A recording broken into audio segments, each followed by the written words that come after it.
Hey everybody, it's Jonathan Harmon and Jeffrey Owens of the J. Harmon Home Team. And Jeffrey, last year you and I had a conversation and you taught me about something that quite frankly was just omitted from my education, specifically about American history. And that is the celebration and the events that led to what we now call Juneteenth. Absolutely. And so that's today, June 19th. Happens to be on a Saturday, which is awesome. Absolutely. Yeah, it's a good day for it.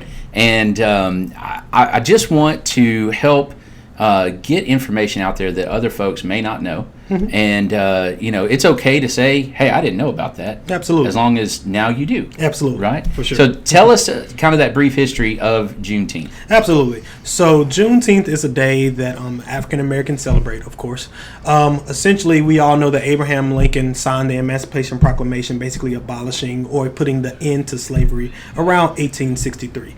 However, unlike today, we didn't have telephones and we didn't have Twitter or Facebook or Instagram to kind of put out the mass message that's saying, hey, slavery is over. So essentially what happened is that the message kind of trickled down, and it trickled down all the way to Texas, essentially.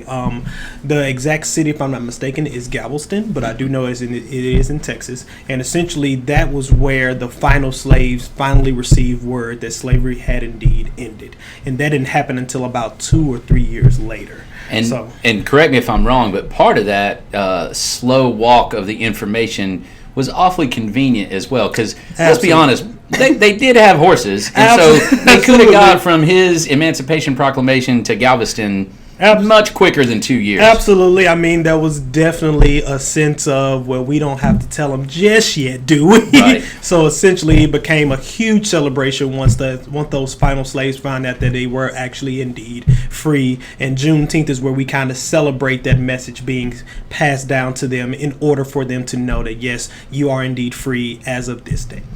I would encourage everybody out there, black, white, whatever happens to be your background, mixtures, whatever, go and just search Juneteenth. That's all you got to type in. I read an account, and I apologize, I can't remember who it was, and they started the account with a very graphic, very realistic account of being in the cargo hold of a ship coming across the ocean.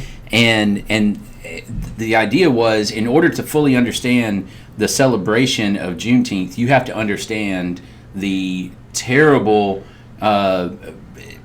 stain that was slavery. Absolutely. In order to really get it. Absolutely. Right? And man, I'm getting chill bumps just thinking about it. It was unbelievable, the account that I read. So go and research it, go and learn. And it is in my opinion, it is probably the most important holiday that the masses don't celebrate. Absolutely. And I just want to reiterate what Jonathan said to begin this video, is that essentially just because you don't know something then doesn't mean that you don't have to know about it now. So even if it's something that you feel doesn't really stick with you per se, if you are a lover of humans, if you're a lover of your fellow man, the Juneteenth should be important to you as it is to a lot of other people in this country. So please, if you don't know it, or if you've at least been piqued by this conversation between myself and Jonathan, look it up, Google Juneteenth, figure out all the things that come along with Juneteenth and why it's something that should be celebrated with as much fervor, in my opinion, as 4th of July. Because we absolutely celebrate Independence Day. So that is a time for us as African Americans to celebrate our independence from the chains, literally and figuratively, of slavery. That's right. If one ain't free, we all ain't free. That's right. I love it. Thanks, man. Thank Appreciate you. All right. Y'all have a good rest of the day.